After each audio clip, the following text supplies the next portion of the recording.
got like one spot remaining in my diary to fit in some time for a new client about the middle of June to the middle of July. So it would start the middle of June, end the middle of July. So I wanted to share that on an episode before I say goodbye for another week. Hey, welcome to Aussie Online Growing on Shopify. This is episode 130 about grey data. I want to talk a little bit today just around a topic about expectations of data, online business, growing online, and how all the platforms online are moving and have been moving probably actually since I'm going to say 2021. Apple was the first one to do this. It turned our worlds upside down. If you advertise online, you will know what happened in 2021. And since then, things are continuing to move in the same direction where data is getting grayer and grayer. It's becoming more and more hidden behind privacy walls. Users' behaviors are less and less obvious. Attribution is harder. A customer journey or customer path is harder to map out and really be certain about. And we need to come to terms with it. I'm encouraging you here as an advertiser, as a small business looking to grow online, you need to come to terms with the fact that data is becoming grayer and grayer. You need to approach marketing as much more of a holistic umbrella, almost like this is my budget for marketing and I'm going to allocate it here, here, and here because of these reasons, and then kind of not let it go, but not then really try and work out exactly what dollar went where and what customer landed from what platform or what ad, where they came from and why. Because if you can do that, but that will take you, it will give you significant headaches. And I don't know that you will find that fruitful use of your time moving forward, because data is getting grayer and grayer, which, like I said, started really with Apple's big update in 2021 when Facebook got turned upside down. I advertised through all of 2021 and pretty much broke even for a solid 12 months. And I'm not the only one. I know lots of advertisers jumped ship through that time, but I knew I had to work it out. I knew I had to hang about and make the platform work and not like leave. I had to like ride the waves of the algorithm changes while Apple worked itself out and Meta worked itself out, which they did. But there'll always be something coming. Hey, so try not to get too wrapped up or too consumed with customer attribution anymore in 2025, unless you are a big business. I mean, if you are listening to me and you've got like more than $500,000 a year in turnover or $1 million or something in turnover, of course you'll be more concerned with that than I am. But I'm a small online store that's been growing for 4 years now. My revenue's up 30% on last year, so I'm really happy about that. And when I look at my most recent metrics, my revenue for April 2025 was up 40% on April 2024. So I'm even more happy about that. But I'm still not getting too wrapped up or too consumed with attribution, with customer pathways and working out exactly where someone came for and why and what platform they started on. And I want to encourage you to be a little bit the same, because there are so many other things in your business that you can control far more easily than trying to work out where a customer came from through all of these grey privacy walls. Like, don't pay for an expensive plugin on Meta to try and work out where someone came from and where they really landed to get the attribution clear. If your business is, if you're still a hobby business, you're still growing, it's not even your full-time gig yet, it's just not a good use of your time. There are so many other things you could be doing to fill the top of your marketing funnel, to getting more traffic to your website, than worrying about customer attribution data. And if Meta is correct, or Shopify is correct, or Klaviyo is correct, or Google Analytics is correct, they're all partially correct. All of those things are partially correct, and they all give you a more complete picture when you put them together. So I always look at Meta and I compare it to Google Analytics. I always look at Google Analytics and compare it to Shopify. I always look at Klaviyo and compare it to those as well. They're all correct in their own way. You just don't lean too much on taking one of them as 100% truth, then you'll be okay. Just know there's margin for error inside each of those platforms.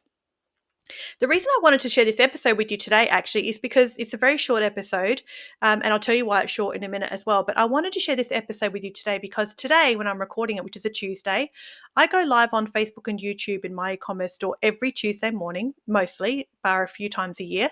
On Tuesday morning, I go live on Facebook and on YouTube.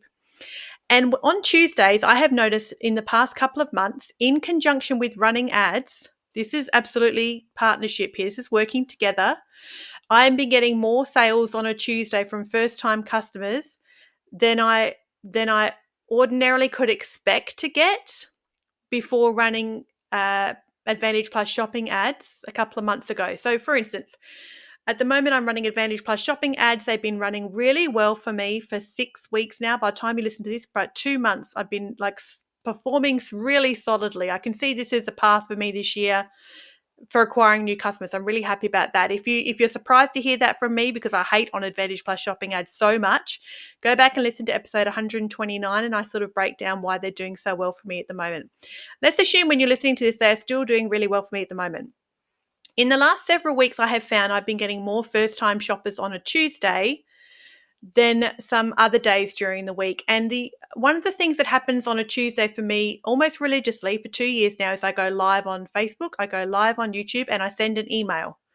Every Tuesday, those 3 things happen in my business: live on YouTube, live on Facebook, send an email. And I don't think it's any accident that doing that work myself, almost that organic investment in my business of marketing exercises and incentives and effort, is translating to Advantage Plus shopping performing better on a Tuesday than other days. Do I have any way to prove this? No, I don't, except to tell you I see more new customers come through on a Tuesday. So this is what I'm sort of why I want to do this episode, is that I can just see that my account overall is doing better on a Tuesday. Maybe people are engaging with my ad and come into my website. So then Facebook is like, hey, that person you liked just went live. Here, watch the replay. Like, which one comes first? Who knows? Except that it is working together, which is why I think plugging the leaky bucket is so important. If you are going to look at your data a bit more holistically, your marketing budget a bit more holistically, and come to terms with the fact the data is grayer than it used to be and will continue to become grayer, then you need to be far more confident in your own ability, in your own marketing abilities in your small business to find those potential customers and those potential leads. You need to be doing things like email marketing, lead generation of some description. I do like to do a giveaway for lead generation. There's other things you could do, of course, but say a giveaway, if you're wondering what I mean by lead generation. You need to be doing more things proactively that are specific sort of projects, specific little buckets to get you the data you need, the users to your social channels, and the people to your website to get your sessions up, which increases obviously more people adding to cart, initiating checkout, and buying. It's a marketing funnel, but it is a mathematical one. E-commerce is mathematical. So what other things are you doing in your business? If you're going to have a marketing budget that's just kind of allocated to something specifically, where will you allocate it and why? Of course, mine's allocated to Meta because I'm live there once a week.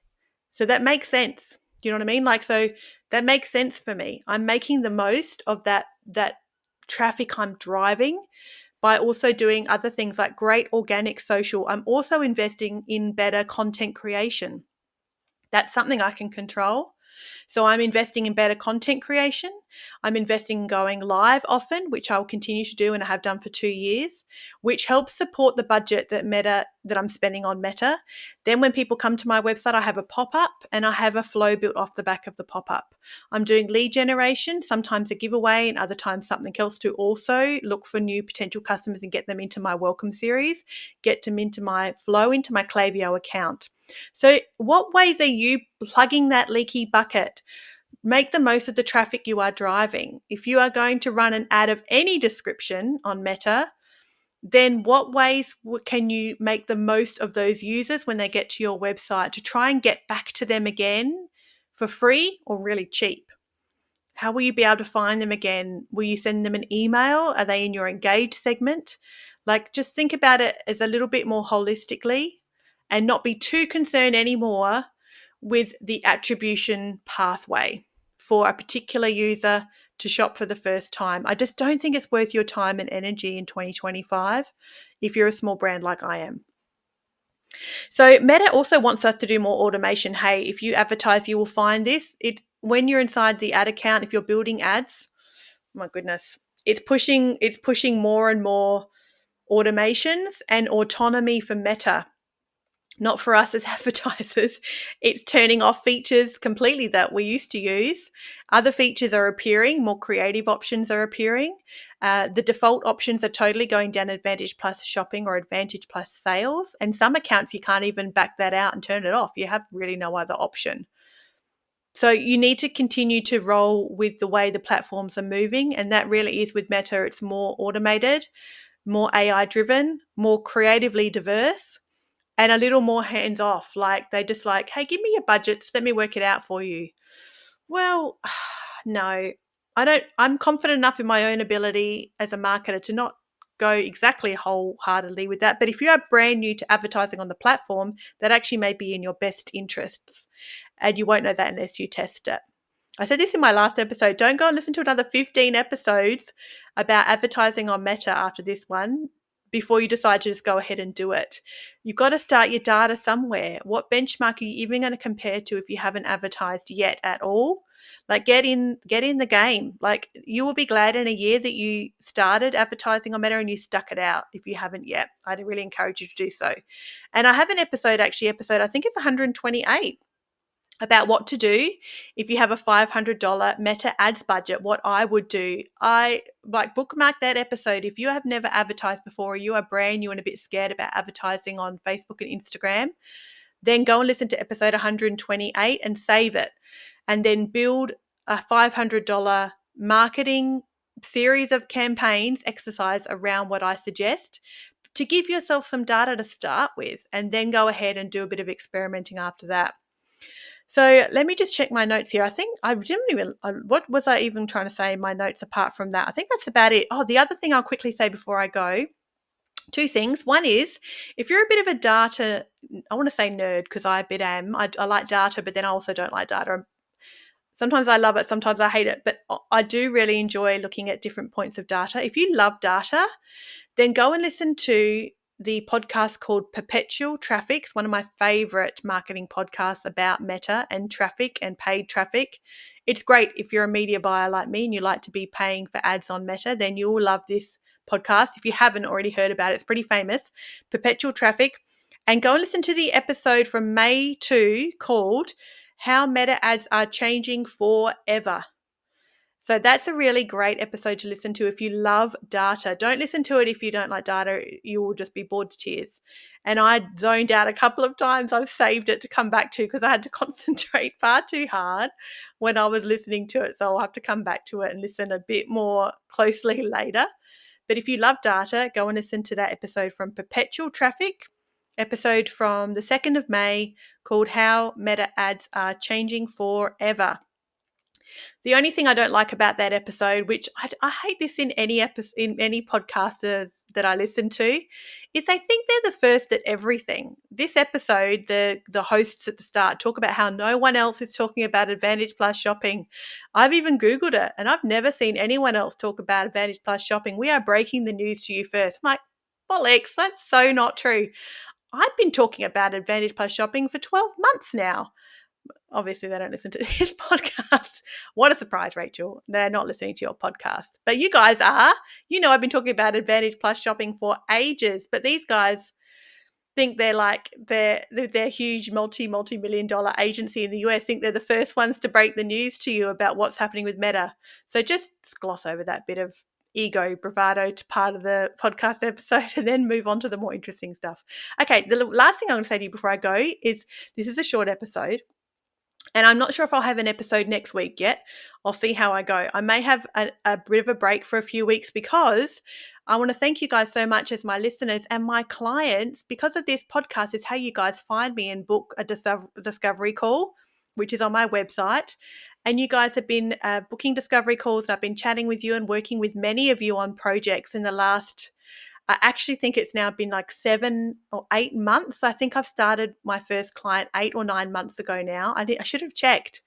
But I'm so grateful to you guys, so grateful that you guys have found confidence and found me trustworthy as, I guess, a marketing support to your business to be able to work on some projects inside your business, whether it's Meta ads or some Klaviyo email management or even a giveaway project I did for a client recently. I'm so beyond grateful. And I wanted to let you know that I've only got one new client placed to work with me for June if you wanted to work on a project in June. So if you are listening to this episode and you're like, oh, I would like to work with Rachel for a project for 1 month, please go and book a discovery call as soon as, because I have one new client spot remaining for like the middle of June. So I could probably start working with someone. So it would run from like the middle of June to the middle of July. But I'm booked up till then because you guys are so amazing. I have been so encouraged at how wonderful all my clients have been that I've worked with, and how encouraging they've been, and how valuable they have found my work for them and my feedback to them and their results. There's been one client I supported that I really didn't get good results for them at all. I was so disappointed, but we chatted through it and broke it down on a Zoom call, and it sort of chatted it through why it worked out the way it did. And there was no hard feelings or anything. That's what happens when you're trying a marketing project, and with a new business too. If I might be working with that client ongoing, so they're obviously not so disappointed they don't want to work with me anymore, which is great. But the results were just not as great as we had hoped. But we will work through that as I learn more about their business. So anyway, I just want to say thank you so much. And if you don't see me on the podcast for a few weeks, it's just because I'm flat out doing client work with you all, which is so good. I'm so excited about it. I really love it. And if you wanted to work with me for a project for 1 month, or you've been considering it, please go book a discovery call straight away in the next week. And if we chat about it and we can work together on one project, I've got like one spot remaining in my diary to fit in some time for a new client about the middle of June to the middle of July. So it would start the middle of June and the middle of July. So I wanted to share that on an episode before I say goodbye for another week. And also, if you don't see me for a couple of weeks, that's probably why. So thank you so much for listening. I really appreciate your time. As always, hey, we are the drivers of our business. You are the driver of the steam train. I like to think of my business as a steam train, the little engine that could. We are the captains of our ship. So keep learning, keep pushing through, keep being flexible, and keep a growth mindset. Keep learning. I was on a Zoom call with an existing client a few days ago. We were just having an update chat, and she said a couple of things to me that I absolutely agreed wholeheartedly with, which one thing she said was, I just need to stay in the game with Meta, don't I? I just need to make sure I stay on the platform while they continue to roll out these changes. And I'm like, yes, you do. Don't go anywhere. Stay there and ride it out. Let's work it out together, and your business will be in a better position in 12 months than your competitors who dropped off, or you who come back in 12 months' time deciding to try Meta again and start from scratch. Let's just stay on the platform, roll with the changes, and figure it out as we go along. So 100% agree with her on that. I was so happy to hear that from her. So let's keep a growth mindset, hey, as we work out and solve the very next problem in our business, make sure we continue to grow online. I'll see you guys next time. As always, keep learning.